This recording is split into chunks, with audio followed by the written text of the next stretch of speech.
Alors, c'est le moment de transférer un nom de domaine de Hostinger vers Namecheap? Parfait. On va voir ensemble comment faire, pas à pas, pour que tout se déroule vraiment sans le moindre souci. Si on est prêt à sauter le pas, on est au bon endroit. Et pas d'inquiétude, hein. Ça peut sembler un peu technique, mais promis, on va tout décomposer en étapes super simples. Bon, avant de commencer à cliquer partout, c'est hyper important de bien comprendre qui fait quoi. On a notre point de départ et notre point d'arrivée. Simple, non? Ok, il faut imaginer Hostinger comme la maison actuelle du domaine. C'est là qu'on va, disons, faire les cartons et récupérer les clés. Et Namecheap, eh bien, c'est la nouvelle maison. C'est eux qui vont recevoir le domaine et utiliser ces fameuses clés pour tout installer.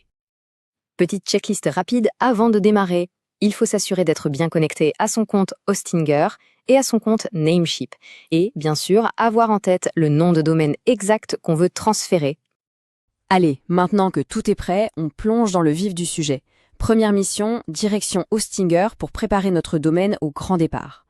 La toute première chose à faire, c'est de désactiver une sécurité qu'on appelle le verrouillage de transfert. En gros, c'est comme une alarme sur la porte pour empêcher les transferts non autorisés. Pour pouvoir déménager, il faut d'abord couper l'alarme. Pour trouver ça, c'est simple. On va dans la section de gestion du domaine sur Hostinger. Il suffit de trouver le petit interrupteur verrouillage de transfert et hop, on le désactive. C'est vraiment l'affaire de quelques secondes. Et voilà, le domaine est maintenant, disons, libéré. La première grande étape est franchie. Il est prêt à prendre son envol vers sa nouvelle destination. Ok, le domaine est déverrouillé. Maintenant, on change de casquette et on passe chez Namecheap. Il est temps de leur dire qu'un domaine arrive. Sur Namecheap, on va sur la paille de transfert, on tape le nom de domaine, et là, pas de panique s'il est marqué comme verrouillé au début. C'est normal.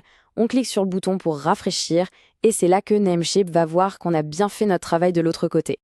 Une fois la page rafraîchie, on devrait voir ce genre de message de confirmation. C'est le feu vert de Namecheap qui nous dit « C'est bon, on a bien vu que le domaine est prêt, on peut y aller ». On arrive maintenant à l'étape la plus importante du voyage, vraiment. C'est l'échange de la clé secrète, celle qui prouve sans l'ombre d'un doute qu'on est bien le propriétaire du domaine. Cette clé, on l'appelle code d'autorisation, Auth Code ou code EPP. C'est un peu comme le code PUN de votre carte bancaire, mais pour votre domaine. Il n'y a que Hostinger, le bureau d'enregistrement actuel, qui peut le donner. C'est la preuve ultime. Allez, on retourne sur notre onglet Hostinger. Pile sur la même page où on a désactivé le verrouillage, on trouve une section pour le code d'autorisation. On clique pour l'afficher et surtout, on le copie très soigneusement. Le code va ressembler à un truc comme ça, une suite un peu bizarre de lettres et de chiffres. C'est littéralement le passeport du domaine. Bon, maintenant qu'on a ce précieux sésame dans notre presse-papier, il est temps de faire le passage de relais. On retourne sur Namecheap pour la dernière ligne droite. De retour sur Namecheap, il n'a plus qu'à coller ce code dans le champ prévu pour. On clique sur « Vérifier » et si tout va bien, on obtient une belle coche verte. C'est le moment un peu magique où les deux plateformes se parlent et se mettent d'accord. La partie la plus technique est derrière nous. Ouf! Maintenant que la propriété est bien vérifiée, il ne reste plus que la partie administrative, finaliser la commande et le paiement. Là, franchement, ça ressemble à n'importe quel achat en ligne. On ajoute le transfert au panier. Ah, et un truc bon à savoir, c'est que le prix du transfert inclut quasiment toujours une année de renouvellement pour le domaine. Ensuite, on confirme la commande et on passe au paiement. Juste avant de valider, un petit conseil, jetez un œil aux options de renouvellement. C'est là qu'on choisit si on veut que le domaine et sa protection de confidentialité se renouvellent automatiquement l'année prochaine. C'est un choix personnel, donc à chacun de voir ce qu'il préfère. Et voilà, félicitations. La partie active est terminée. On peut souffler. Maintenant, le reste se fait tout seul en coulisses, mais ça demande juste un tout petit peu de patience. Alors, concrètement, que va-t-il se passer? D'abord, on va recevoir un email de confirmation de la part de Hostinger. Ensuite, sur le tableau de bord Namecheap, le statut va passer à « En cours ». Le transfert complet, lui, peut prendre jusqu'à 6 jours, donc on ne panique pas si ce n'est pas fait dans l'heure.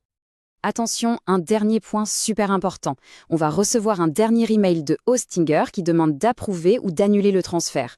Et là, la seule chose à faire, c'est, absolument rien du tout. On ignore cet email. Si on ne répond pas, le transfert se poursuit automatiquement. C'est exactement ce qu'on veut. Et voilà, le transfert est fait. Le domaine a bien déménagé chez Namecheap et tout est prêt pour la suite. Du coup, la question qui s'affiche est parfaite.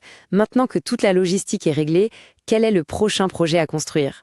Le nouveau chapitre peut commencer.